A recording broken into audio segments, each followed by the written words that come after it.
Welcome, my friends. Welcome to my world. I'm your host, Kevin Rutherford. We are here live. We're going to open the phone lines right now, and today is going to be fast and furious. We're only doing an hour today live, so jump in and join us right now. The pattern has been we have no calls at the beginning of the show. They start to come in around halfway into the show, and then I look up with 15 minutes later and my board is slammed and I can't get to all the calls. So I can talk for an hour, or you can call in right now and I promise you'll get through. So join us. 855-950-3835. If you're listening on our live stream at Let's Truck, if you're listening on the live stream at tncradio.live, pick up the phone and join me. I'd love to hear from some of our new listeners on TNC that are just hearing us for the first time this week. I'd love to hear some feedback from you, so pick up the phone and join me. We can talk about trucks, money, fuel mileage, maintenance, tires, taxes, technology, health and fitness on the road, getting started as an owner-operator, finding freight, working with brokers, getting your authority, you name it. We'll talk about it. All you have to do is pick up the phone. Calls are starting to come in already. I'd love that. I do have a little bit I want to talk about, and then we're going to get right to the calls, so keep them coming. One of the things I want to point out today, I'm not going to do long opens on this show, but every now and then I think there's something important enough to take a couple minutes. I'm starting to see a lot of comments on social media about rates. We haven't heard many complaints about rates for the last couple of years, but they are back. And I only think it's going to get worse. We're actually down about 30 cents a mile since January, maybe even a little more this week. I follow and talk with Noel Perry. He's an analyst in the industry that covers all of this stuff. He's been doing it for, 100 years, I think. He's really, really good at it. He's been predicting this for quite some time, and all of the charts are showing it now. Rates are on their way down, and it doesn't look like they're going to stop anytime soon. Now, what's confusing people is the fact that fuel is at historical highs. And people are saying, fuel's so high, stop booking cheap freight. First off, we have to understand that those two things correlate a little bit, rates and fuel. When fuel goes up, it will bring rates up a little bit with it. Fuel surcharge goes up, but even freight without a fuel surcharge we'll see better rates because of fuel cost. So people are confused now. How can fuel be going up so high and rates be going down? What you'll have to understand is that if fuel starts to drop, rates are going to drop even faster then. So it is the high fuel price that's actually shoring up rates a little bit right now. But the two are not 100% correlated, not even close, because prices in a free market, we're still somewhat free, prices in a free market depend on supply and demand of each different thing. Fuel is through the roof because we have a huge worldwide demand for diesel and our supplies are low. And that's because the U.S. stopped pumping. That's political. I'm not going to get into it, but that's what's going on. And it looks like that's going to last for quite some time because this administration has made it pretty clear, even with a lot of pressure from both sides, doesn't look like they're going to open up any kind of pumping. So fuel's going to stay high. And yes, rates can come down with high fuel prices, and they could come down a lot. This could be a bloodbath in the trucking industry. We have a whole new generation of owner-operators that have never dealt with a real down economy. In fact, our entire economy, if you're 30 years old right now, you have never dealt with a bad job market or a bad economy because you were 18 the last time we had a bad economy. They don't even know what it's like. So we are in for a shock to the system, I believe, and it's already started. So when I see these complaints, oh, don't take the cheap freight. Yeah, well, you better figure out what cheap freight really is, and you better start understanding rates and lanes. And you can bitch all you want, and you can say we're not going to pull it, but somebody will, and the rates are going to be what the rates are going to be. And they're on their way down, and fuel is on its way up, and this is going to be a very, very challenging environment to own a truck. The good news is we're here to help. Honestly, we can teach you accounting. We can teach you about fuel economy. We can help you understand this. And here's the thing. Somebody's going to move the freight, and somebody's going to make money doing it. I want to make sure the people listening to me have the best opportunity to do that. So I'm going to get to the calls because they're starting to come in. I asked for calls. They're coming. I'm going to get to you. I love that. But this is a topic we need to pay attention to. And I will be doing a new show here soon where I talk about this kind of stuff in depth, where I talk about the economy and even how politics are affecting it. But it will be a separate show. If you don't want to hear it, you won't have to. But we're going to be doing it soon because this is maybe one of the important topics we worry about. All right, I'm going to get to the calls. Let's start off in Arizona today. Mike, welcome to the program. Hey, Kevin. I hope you're having a wonderful morning there, Kevin. I am. It's a beautiful morning here, and I've got a great day planned. I'm actually going to head out and park in the woods for the weekend at a really nice campground on a lake and have my family out there and actually have a life. What's with that? I know. Crazy, isn't it? Yeah.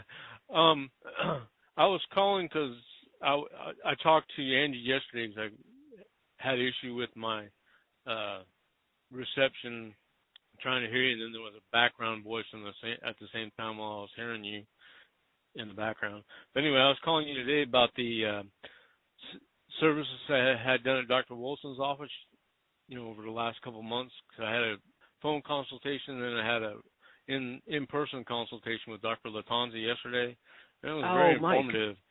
Mike, you put the post on Healthy Track. Oh, I'm glad you called because I'd love to talk about that. Sounds like you had great results with them.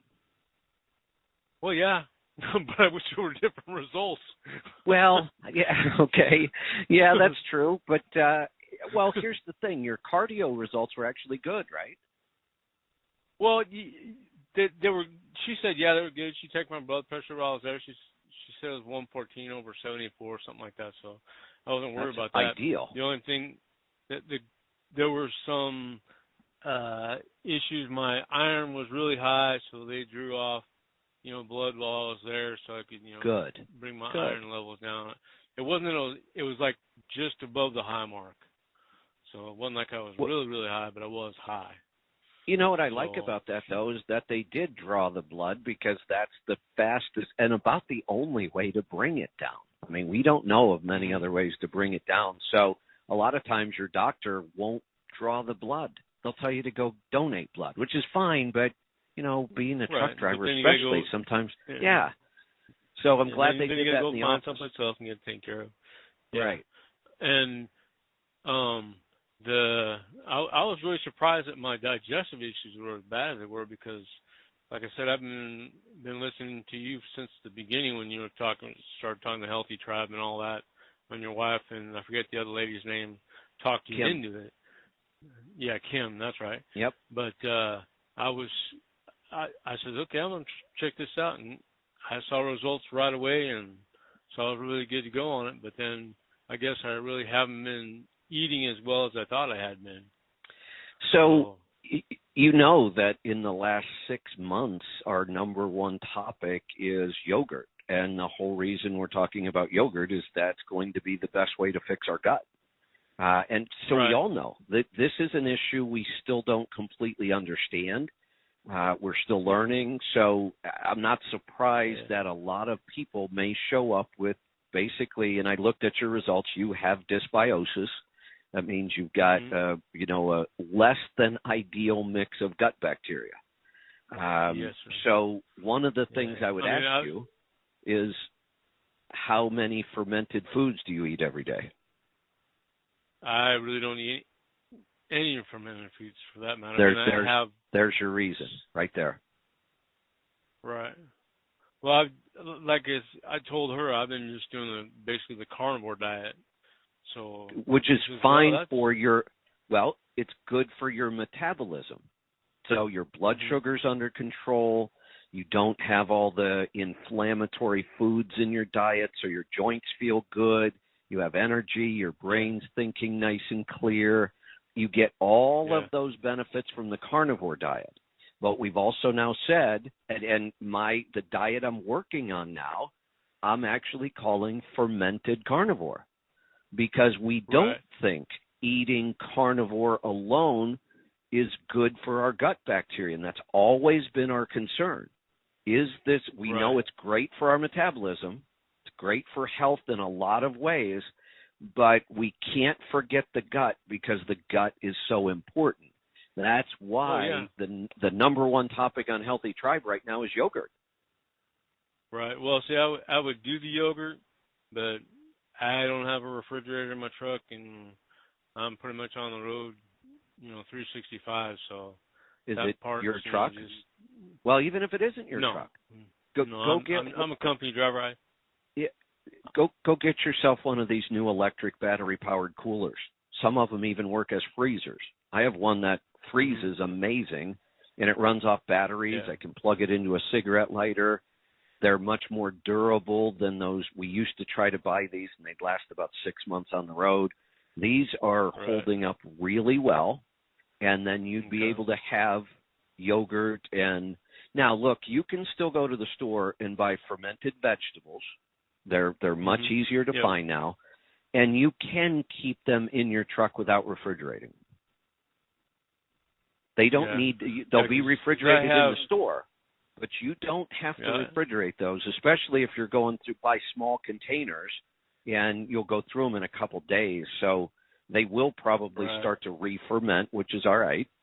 But and since you're struggling to get enough fermented food, and you're not really eating any right now, we got to fix that. And you need to be taking 2 probiotics. Right. Well, she has me on probiotics. Good. So good. But I do drink kombucha a little bit here. It's not enough. It's not enough. Right. You need fermented foods daily. Right, because I have, a couple of jars of sauerkraut that I bought that is just the cabbage and salt and water. That's perfect. That's it. That's all we need. So and there's little poppy. Here is a great way to eat on the road. This is how I'm eating on the road right now. Now, look, I have an advantage over most drivers. I have a pantry. I have a kitchen. Even though I'm on the road, I have all that stuff. I'm in a big RV. But I am eating on this trip just like I would be eating in a truck with limited cooking abilities. So for the most part, I'm using 2 devices to cook right now, and that's it. I'm using a microwave, which people have in trucks all the time, and I'm using an Instant Pot, and that's it. And I could get by without the Instant Pot, and here's how I'm eating. I brought all of my own canned meat with me and some canned chili and a couple other recipes that I like. Most days, all I do for my meal, I open up a can of the meat, I throw it in the microwave for 1 minute. It's nice and hot. I open up a jar of fermented whatever, kimchi, cabbage, asparagus, whatever. I dump the cold fermented food right on top of the hot cooked meat. It is, I just love that combination, and that's a meal. And I'm done, and it took me 1 minute, and I have virtually no cleanup. Right. Yeah. I mean, I was very pleased with talking to her, and we didn't talk about fermented foods, but like I said, I got some, but maybe I'll have to break down and get me a refrigerator or something like that. Here's what I can tell you. Whatever it takes, the more fermented foods you eat every day, the quicker your gut is going to come around. Right. Okay. All right. And I don't think you can do it with probiotics alone. No, I don't wish we could. We would always rather get our nutrients from food anyway. So the supplements are nothing but that. They're just supplements to a good diet. And if we get our diet good enough, then we don't even need the supplements, and that's our real goal. Yeah, and while I was there, I was talking very highly of you. And she says, no, I hadn't had a chance to meet him, but I've heard highly of Kevin Rutherford. Well, thank you. Actually, thank you. I had a shipment done that was sent to me there at their office, and I showed her the Cardio Miracle, and she goes, oh, that's pretty good stuff. Good. Yeah, I've run that by 2 cardiologists already to make sure. Mm-hmm. I ran that by 2 cardiologists before I even started testing it. They all said the same thing. This is a really, really good blend for cardiovascular health, and we get it all in one shot. It's just a scoop. You put it in some water. I can even take a supplement like that, and I do. I drink 2 glasses a day. Right. Well, and see, she was quite surprised because I showed her that, and then also because, like I said in the beginning, I was a diabetic, and so you helped me with that. But then after having COVID last year, I, came back down with being diabetic again because my level was 7.5. And I had it checked again in January, and it was 7.6. I don't know how it went up, so I wasn't, eating anything that caused it to go up like that. But stress then can do all it. The blood work I had, and then the blood work I had done with her and all that, she said it was 6. And she says, when was the last one you had done? It says, back in January, and this one was done in February.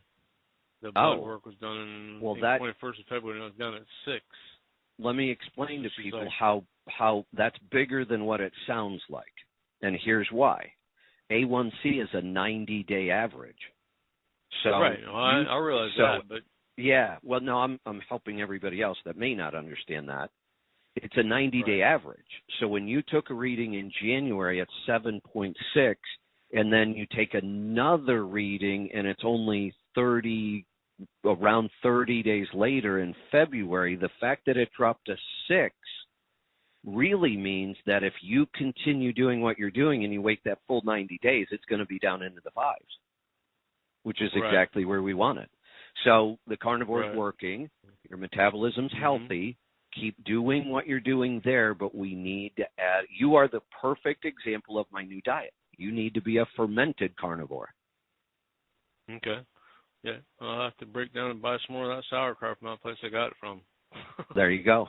And if you have to, buy, fermented vegetables and kombucha every couple of days because you can't refrigerate them, then do it. Right. Yeah. Sounds good. Well, thank you, Kevin. I mean, you've been a blessing to me in my life, and I know you've been a blessing for others in their lives, too. You're welcome. I'm glad you had a great experience with Dr. Wolfson.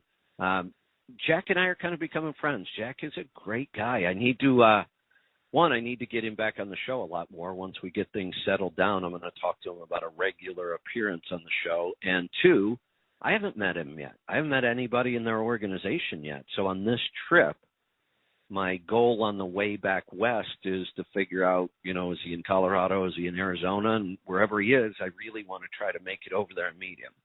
Let's grab another call. Let's go to Georgia. Oh, hold on. I pressed the right buttons. Let's go to Georgia. James, welcome to the program.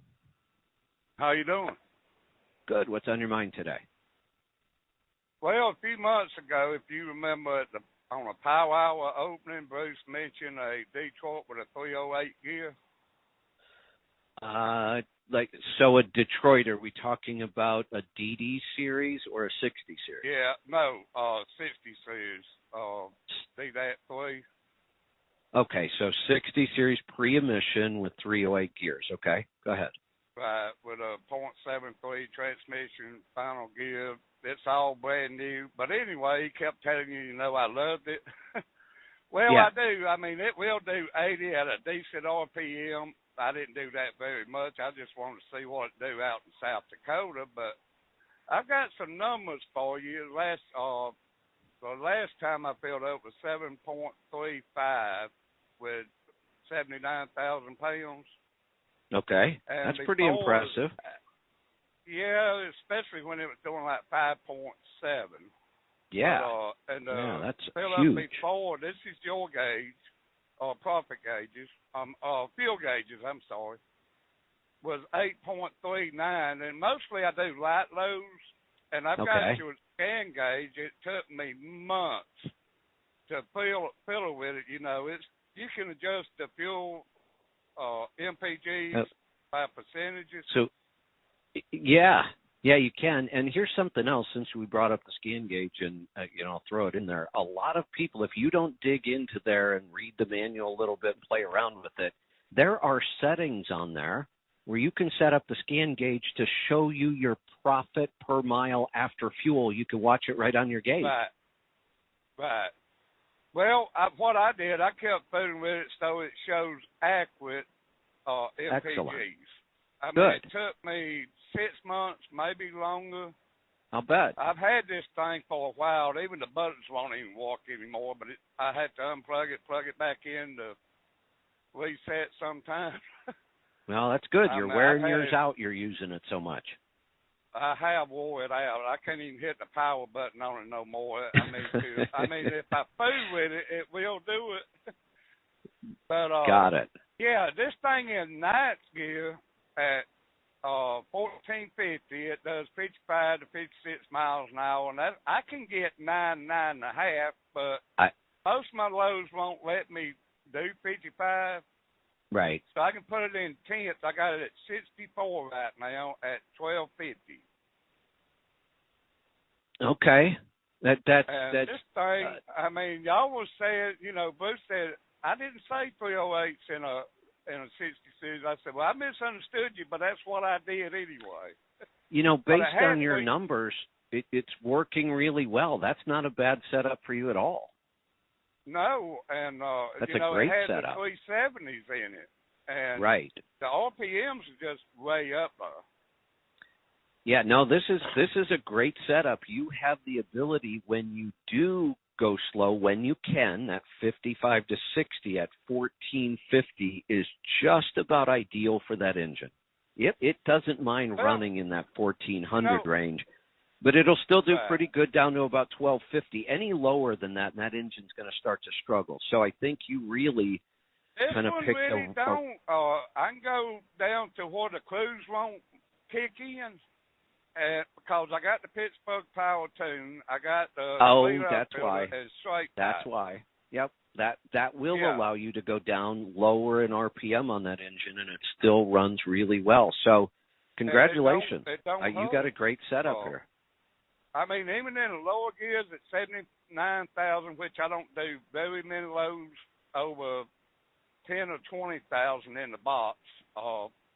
When I go to 44,000 in the box, I mean, it takes off just like it does with a light load. I mean, the gears is really doing good with it, and it surprised me because Bruce said, "Well, I would have put 355s in it."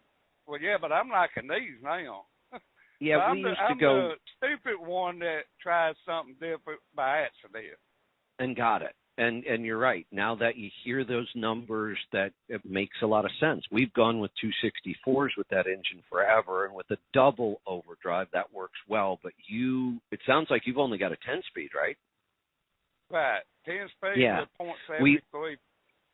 Yeah, and we've always said that you can do the 264s with the 10-speed, but it's a little awkward. I actually think if we have a 10-speed, not a 13, you may have found the better combination.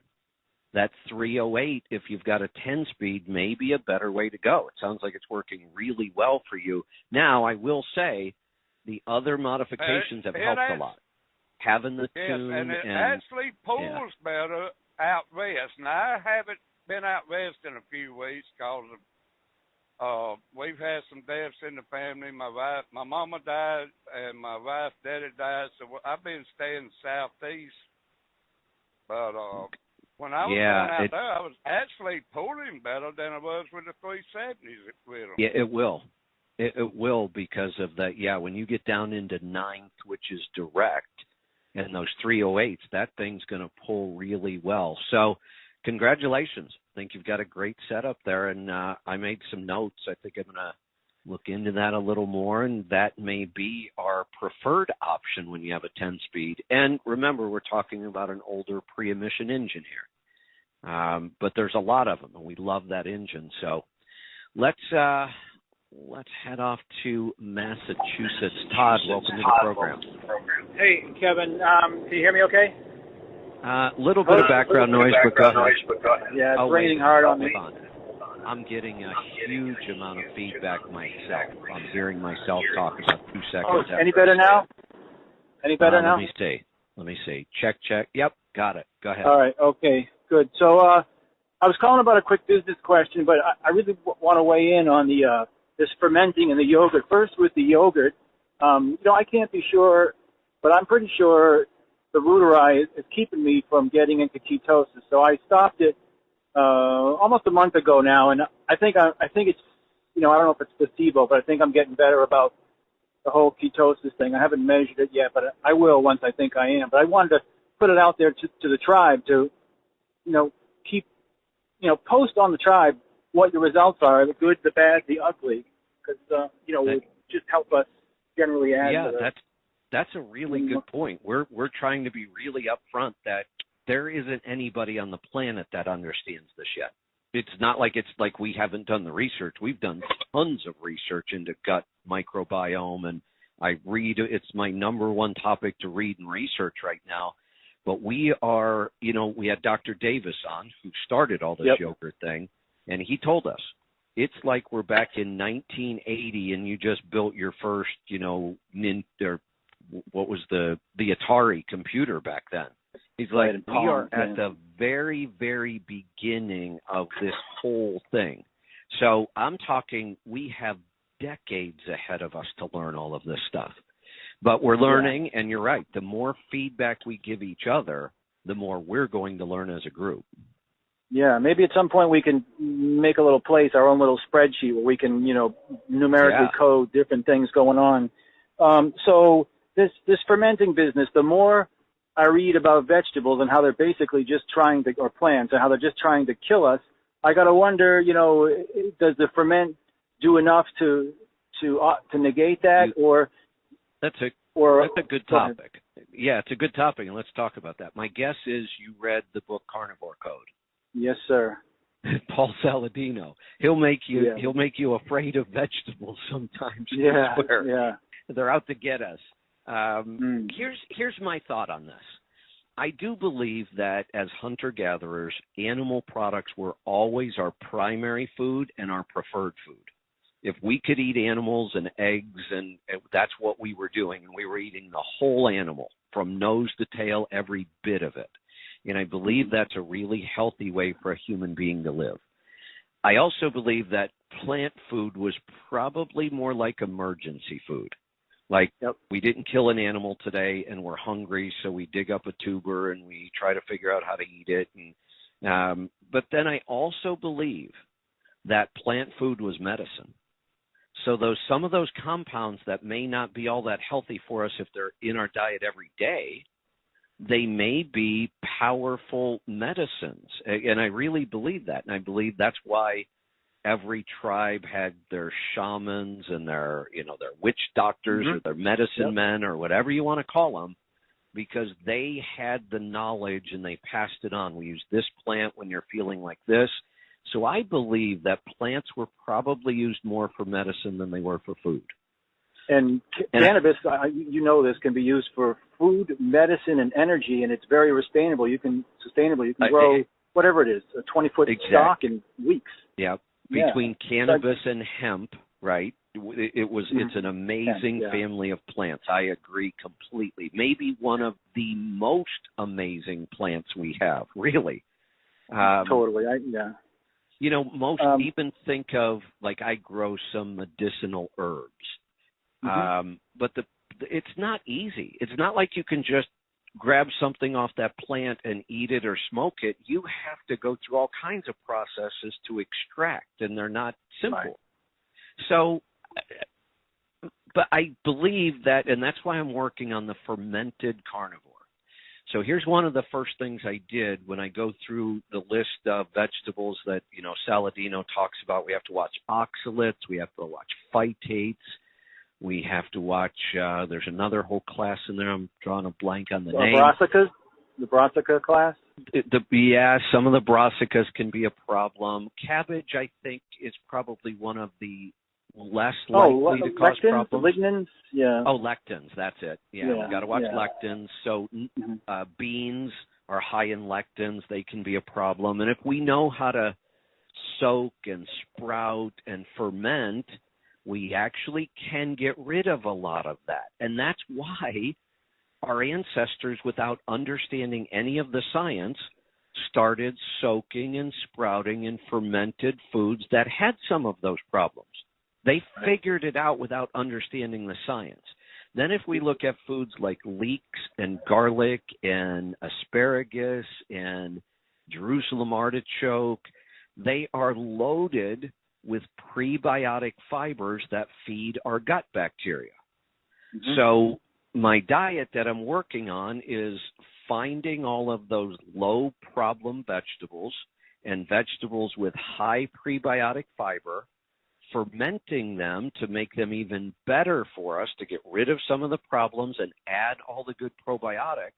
And I believe if we add the fermented to the carnivore, we might be getting really close to the perfect human diet. And what if we just ferment the meat? What's the deal with that? There's another great idea that I just haven't had time to explore yet. There are lots of cultures that traditionally fermented meat and fish. And that really starts to get exciting, because now you're getting super nutrient-dense animal products and probiotics in the same food. That's kind of exciting. Yeah. But I will tell you that fermented meat and fish really freak people out. So we got to kind of get over that. Yeah. Yeah. So I just wanted to mention one more thing about yogurt and a quick business question. Sarah posted something on Healthy Tribe last night. And for those people who aren't there or weren't there last night, I can't think of what it was called, but it's a cream. It starts with a K, and it's I think it's half and half, but it's some Whole Foods sell it. But I would go look at it for those who are starting off, because it's a full fat product that you'd want to make your yogurt out of. I'm going to go look at the picture real quick, because I did look at it last night, and I don't think it is half and half. I think it's true full heavy cream. Oh yeah, it didn't say heavy, but it said cream. That was So we can have cream, then we can have heavy cream, which is even more, and then you can have whipping, which let me look at it. Oh, no, she's actually using organic whipping cream. Nothing wrong with that at all. Oh, okay. But what you can expect is your yogurt is going to come out almost the consistency of like cheesecake. Oh, okay. It's going to be really thick, and some people really like that. And that's what you're going to get if you start with whipping cream, and that's what she was using. Yeah, if I go back to yogurt, I'll probably try that. But and I'm the person who's been posting that I drink mine, because I don't. Why should I filter it? And got it. Think that's a problem? Yeah, because why should I filter it? I mean, I don't have a dog to give the whey to, or anybody else to give all the starter to, so I just drink it. And yeah, it's clumpy, but I drink it. Yeah, I started dumping all my whey in my garden, because it certainly can't hurt. There you go. Yeah. Yeah, here's the only thing I will say about separating out the whey. If somebody is working on their blood sugar still and weight, you're better off to get the whey out of there. The whey has the most carbohydrates in it.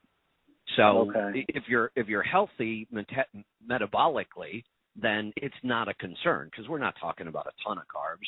But when we're working with somebody with blood sugar and weight, any place we can get carbs out that we can, and this is one of them. Get the whey out of there, and your yogurt becomes even lower carb. Yep.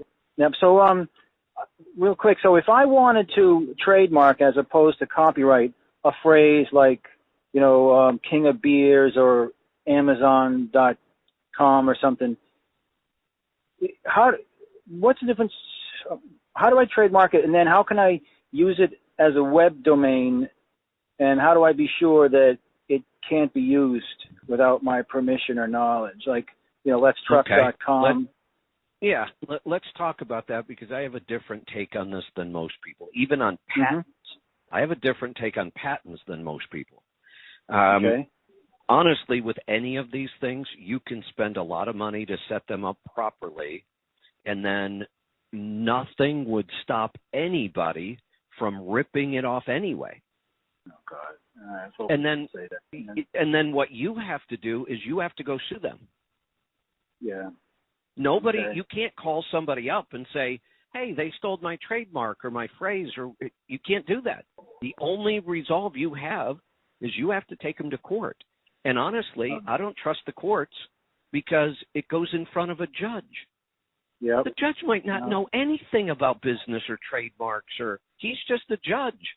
So now he has to make a decision on things he really doesn't understand. So my point on all of this is, if you look at, we have a lot of stuff out there in the market, don't we? Mm-hmm. We have courses, we have audio, we have multiple websites. We don't trademark, we don't copyright, we don't patent, none of it. My whole philosophy is, I hope it's so damn popular they try to copy it. I remember you said you went to go buy a book and it was your book copied. Someone had stolen it and rewritten one of your, Yeah. Okay. At that point, I thought, cool. I put something out into the market good enough that somebody broke the law to copy it. Could someone open up a business tomorrow, letstruck.com, and somehow use that domain? Well, no, because the internet, you can only have one letstruck.com. Nobody ever can use that. It can only go to one address. It can only go to one website. And I will tell you this, we own, Aaron is excellent at this, we own multiple domains that nobody can ever use, because we own them. Oh, okay. Yeah. Yep. Unless they want to buy it from you. Correct. So, right. For what I have, obviously I'm not going to say it now on the air, but I would be better off making a web domain. Now, I know you're into this lately. What platform would I use that wouldn't want to censor me down the road if they don't like what I'm saying? Like what? None. Okay. None. I know. Yeah. And here's the thing. In the beginning, you are probably not going to have the ability to do what we're going to do this time. We are building every piece of our infrastructure from scratch. We are writing all of our own code. The only thing we will rent from anybody is just a server. And nobody deletes or censors just because you're on a server. And the way we know that is the porn industry wouldn't exist. Good point. Right? Yeah, argue that. But all they do is rent space on a server. People who rent servers could care less what the content is. It has nothing to do with them. Nobody knows who they are. So we will have multiple servers around the world loaded with all of our stuff, and if something happens to one, we flip a switch, we have another. But that's expensive. Not exaggerating, we will probably spend $250,000 on this project. Just on the servers, yeah. And just writing all of the code, software, so we don't. And renting servers not all that expensive. Even renting 5 or 6 of them around the world is not a really big deal. It's writing all the code. So we'll have at least, just to get it off the ground and running, we'll probably have that much. And honestly, a lot of that money's been spent over the last 10 years. We've been working on this in the background for a long time. We just didn't put a big priority on it until now, and we need it now. So all of ours should be done in about 6 months. We should have a good app out in about 30 days. We should have everything out in about 6 months. And if I wanted to, like, get ABC123 or deafanddiesel.com, or what? How would I do that? Is there, Okay, so there's multiple websites you can buy your domain name through. We've used GoDaddy forever. GoDaddy's one of the bigger. So you just go to GoDaddy.com, and when you land there, there's a place where you say, okay, I want to get dieseldoctor.com, and you type it in, and it'll say, nope, that's already taken. You can try dieseldoctor.live, dieseldoctor.biz, dieseldoctor. They've got 30 extensions now you can use, but everybody still wants .com because that's all anybody thinks about. But here's what I will tell you. It is almost impossible anymore to get a good .com address. They're all gone. Right. Yeah. Unless you've got some really weird word in your name, you're probably not going to get the domain names you want at first. You're just going to have to get really creative, or you're going to have to live with a different extension instead of .com. Yeah, I happen to think I can get it. It is very creative. I am a writer. I write music, so I'm always playing with words. I think I remember researching that GoDaddy is owned by Amazon. That made me uncomfortable. Then find another one. I mean, I didn't even realize that. It's hard to keep track of who owns who anymore. Exactly. We just used GoDaddy for decades now, so all of ours are hosted there. But you can find somebody else. There's tons of them. And you'll know within 30 seconds if you can get your address or not. And if I buy it on GoDaddy, someone who goes to the other website to buy their domain, doesn't matter. If I already own it, I own it. You own it. Once you own a domain, it's yours and nobody can take it away. As far as I know. I mean, who knows what these companies can do today, but I've never heard of that. Okay. Hey, one other quick thing. Your hormone receptor cleaner product, I think it's called, it's in your store. And I started taking that about the time I gave a couple of weeks quitting the yogurt. And I won't get on the scale. It causes me too much stress. But I think the weight is coming off. My torso is starting to change. And I just wanted to let you know, like I'd like people to update their experience with the yogurt. I just thought I'd throw that in there for anyone who's done everything possible like me and they're still not losing weight. That hormone receptor cleaner product seems to be working for me, and I'll let you know. And what that tells us is that stress was what was causing your weight stall, and that's what we believe for most people. It is stress. Let's keep rolling through the phone calls here. We're going to go to Kansas this time. Freddie, welcome to the program.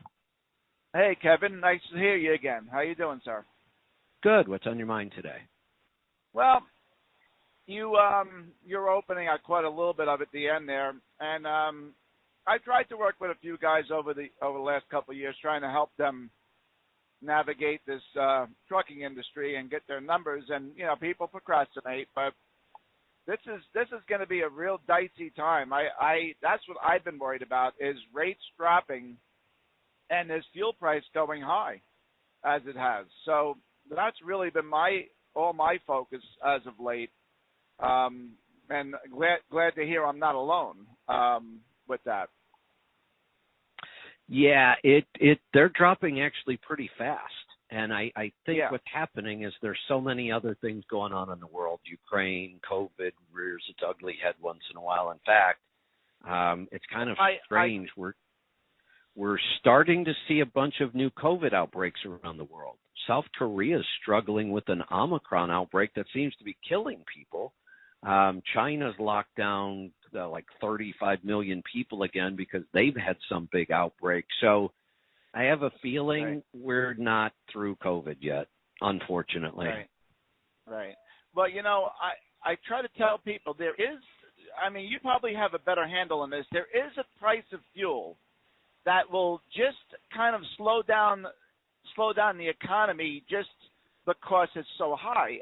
I guess it's somewhere around the $5 mark. Am I incorrect with that? If I had to guess, and I don't know that any of us really know this, but it seems to me like it's more around the $4 mark. Okay. Yeah, because if we could stay between like $3.75 and maybe even as high as $4.25, it'll slow down the economy a little bit, but it keeps the rate strong enough for us that's actually not a bad spot to be in trucking. But if it stays over 4 for too long and we start talking about 5, I think that's going to be what takes down our economy. Right, because people are just going to stop producing because it's just too expensive. Right. Yeah, that's what I'm trying. I'm trying to get that word out to people, and they look at me like I'm crazy, and I'm like, I don't know what to say to you. So, yeah, and here's the thing. I don't see anything that's going to happen in the next 3 months that's going to bring fuel down. Right. Oh no, I think fuel is going to stay here, and well, look what happened. I mean, it went up just about $1. It's come back down now, but it was getting a little scary there. You know, every other day it was 40 cents, 50 cents a jump. Well, you know what seems weird? It's happening so fast and it's so volatile, it's hard to keep track of this, but it seems to me like when it goes up overnight, we immediately see it at the pump. But the last week, every time Matt sends me a text every day, it's going down 22 cents, going down 14 cents. And yet I look at the pump price and they're still high. I know. Well, you know what it is? A lot of times it's the speculators on the market that do that, and a lot of these places they buy blocks of oil, because I used to be in the heating oil business. So you buy sort of futures. You know, you buy what you think the oil is going to be, and you speculate and you lock some people in some rates. So sometimes that happens. They see the price go up, they buy a block of oil. Now they're stuck with that fuel price, and they have to kind of try to recoup their outlay, I guess. I mean, that's the only thing I can think of. You are correct, and there are a couple good examples of this in business. In the airline industry, Southwest is one of the most successful, profitable airlines ever for a lot of reasons, but they also got really, really good at fuel speculation. They would buy futures, not as an investment, but they would buy them to manage their own fuel costs. Now, they got good at it, but it's risky. And it's very risky. And I remember the last time fuel got expensive, there were trucking companies that, I don't know if they ever went through with it, but I remember several of them saying they were looking at it. They were going to start, and maybe it's happening now, I'm just not sure. But if you can get somebody good enough to manage a program like that where you buy futures, there can be huge advantages, but also tons and tons of risk. And when you're looking at a market that is this volatile, up $1 in 2 days, down $1.50 in 3 days, there's nobody out there that could speculate properly on this. It's just too volatile right now. Right. And I always look at, I don't really look at short term. There's nothing you can do, you know, and a lot of times I'm working on the spot market. So a lot of times these brokers have already bid this freight, and there's really no room to work with. So this is where guys are going to get jammed up. Like you said, there's a lot of people out there that are used to $2.50 and $3 a mile freight, and they have to be able to focus on $1.50 a mile freight. Because I remember when deregulation stopped, everyone went to $1 a mile, 98 cents a mile. I remember working for. Right, exactly. And here's the other thing: at the same time those rates are crashing, and they're going to keep crashing, there doesn't seem to be anything that's going to bring fuel price down. So they were used to $3 a mile freight and $2 a gallon fuel. Right. Yeah, and this is the scariest time. This is the scariest time in this industry, because I tried to hedge my bets and tried to do some things with some other carriers. Things, but anyway, I want to just emphasize that warning you gave this morning in your open about, these guys out there who bought trucks high and are running, and run. I mean, last night I was in Nebraska, and it was 46 degrees out, and the guy next to me had his truck on high idle. I had the truck off. I mean, it was a beautiful night. Absolutely. Yeah. I don't know. I mean, I don't get it, but everyone has to really. If you haven't gotten around to it, you have to get your numbers in order, because, like you said, it's going to be a bloodbath, and sometimes this is avoidable if you could just make some necessary changes now. It may not be because you're so high on your expenses, but you really need to find that out. Hey, Fred. Yes, sir. I started saying this in 2017. Obviously, my timing was wrong. But my point, even in 2017, was even if I'm wrong, this strategy is still good. Why wouldn't you do it? Why wouldn't you start paying down debt, saving cash? And the people who started doing that 3 years ago, they may be looking at their biggest opportunity ever right now. Right. Exactly. And that's why I try to hammer that home with anyone who would listen. Unfortunately, you can only tell people what you can tell them. Yeah. And my advantage is I'm here on the radio hammering it every day, and people hear it over and over and over, and sometimes that's what it takes. And I just think that's why our show's been so effective at helping people, is just because of the consistency of it. Right. I mean, my fuel price is up to about 54 cents a mile right now. I run an old classic truck. Fred. My fuel cost per mile exceeded $1 on this trip now. Well, I'm not kidding you're part Rockefeller, aren't you? Yeah.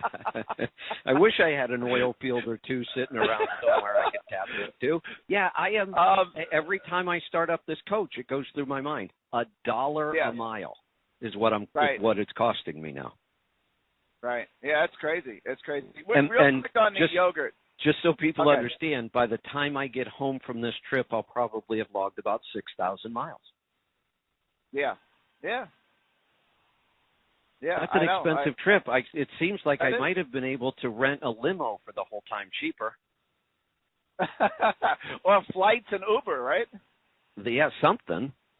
But I do love being in the coach. I'd never be able to do the show like this. I would have never been able to get us up and running so quick if I wasn't in, the coach where I can control so much. So I love it, but I'm shocked that I am now paying $1 a mile to drive around the country. Wow. Yeah, that's expensive. The struggle I've been having as of late with the show is because I listen through the phone, it's tough when I'm trying to conduct business or what have you, getting phone calls in between. But it's working. Right. It's working okay. Real quick with the yogurt. When I was making it prior with goat's milk, I didn't realize it had to be down at 100 degrees, so I may not have gotten the benefits. It felt like I was getting some benefits, but maybe not all of them. You would. So you would. I just did a batch sous vide, and I have it straining now. What to make another batch? Do I use the yogurt or the whey or both, or what should I use? I like to use the whey. The whey is perfect, and it's almost like a waste product anyway. I'm either going to use it to make a new batch, I'm going to give it to somebody else, or I'm going to dump it in my garden. Some people put it on their dog's food. That's a great thing to do too. But yeah, always just use the whey to start your next batch. That's all you need. Okay, I wasn't really quite sure, and sometimes I don't have time to really dig into some of the articles you posted. When you strain it, you're going to get a little bit of both. I mean, pure whey would be almost like lightly yellow and clear, and you'll find that when you strain it, you come up with a kind of a thin white product, which means you've got both whey and yogurt in there. Right. I got you. All right, excellent. Well, listen, I appreciate everything you do. I'm happy to talk to you again, and everyone be safe out there, and maybe I don't know if you're going to be down in Dallas. I'm going to try to see if I can make it up there this year and see you. Probably. If you're up around there. All right. Sounds good. I don't see why not. Yeah, it's the plan. Hey, got to cut you loose. I want to get to just looked. We're running out of time. I want to talk to Mark in Arizona. Welcome. Hey, thanks for taking the call. Good to hear you. I've got a consultation tomorrow with my medical doctor and going over some cholesterol readings that he says are high. Been on been eating well, the best that I can on the road with your diet that I've been doing, mostly carnivore, and it's always been high. Since I've been on the diet, I got off the statin drugs, but it's still coming up high on their medical stuff. Hey, Is there? Go ahead. Do you happen to have your numbers? I I got the old numbers, but I'll get the new numbers tomorrow. They didn't release them on my portal yet. So I'll give you a call with them. Well, when did you do the old numbers, and how were you eating then? I was eating well, same as I am now, the best I can, you know. I don't cheat, no grains, no corns, all that stuff. They were still high. How long ago was this? That was a year. Okay, so if you have those old numbers, or if you can get them pretty quickly, I'm going to guess that your numbers haven't changed much. Yeah, that's what I'm thinking too. Right. So if we go over the numbers, I'll tell you what they're like, and it's probably going to be a very different answer than what your doctor gives you. I know it is. That's what I'm going to give him the answer tomorrow. Well, like I said, tomorrow. If you give me the numbers, I'll give you really good info you can go over with your doctor. Okay. I'll have to dig those up. Okay. And I'll have to get the numbers from him tomorrow. They won't. I don't know why they won't give them to me yet. Yeah, it's a I know. So pre-look at I can tell you that if I don't have a doctor, I don't want a doctor, I don't go to the doctor. If I break my hand like I did, I'll go to the emergency room. They did an amazing job. But I can promise you the doctor would freak out. My total cholesterol is 245. Okay. And that's where I want it.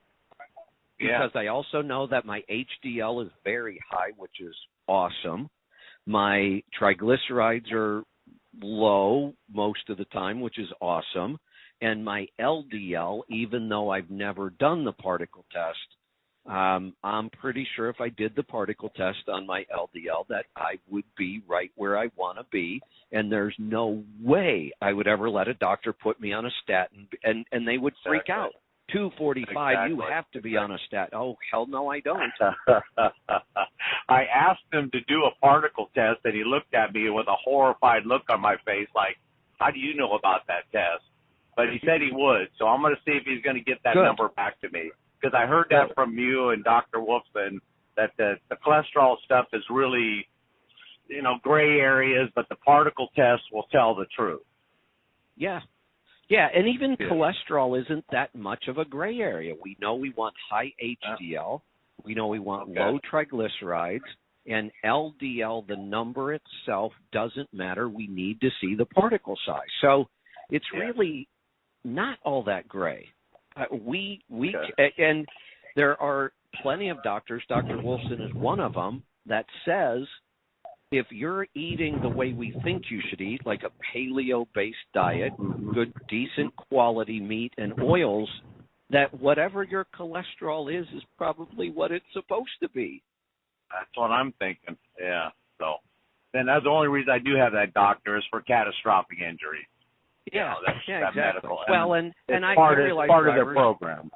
Yeah, and drivers have to do their physical. I get that. When I had a CDL, I did have to go do my physical. But most of my adult life, I've never had a doctor, and I don't want one. Exactly. Okay. I'll be in touch when I get all the numbers back. And really enjoy the new format here. It's working out well for me. Good. I like that. Yeah, I think that everybody probably. I know the technology's a little weird right now, and it's not as easy as just hitting the button on your radio on the dash when you're going down the road. But I also have to believe that people are loving, and they're telling us they do. That no brakes. I love the no brakes. I mean, this is so much better for me, and the fact that every show we do now is recorded and you can listen to it forever. That's right. Exactly. And I'm still looking for that $4 now gallon fuel. Yes, ma'am. Because we're not seeing any of that out here on the west side. I just filled in California at $6.25, and Arizona there's nothing under $5 in Arizona, at least the Phoenix area yet. So, wow. Our fuel card. I've been leased to the same carrier, since '94. I've been really real lucky. Quick. I just looked at the clock. I just want to say goodbye to the listeners on TNC Live, and we're going to wrap this up in a couple minutes. So. Okay. All right. Well, I appreciate it. We are all out of time today, so we're going to wrap this up. Like I said, we've committed to 1 free hour a day of Q&A. When we have time, we'll do more. We will be bringing back a lot more shows as premium content. So thank you so much for all the support. It's been amazing.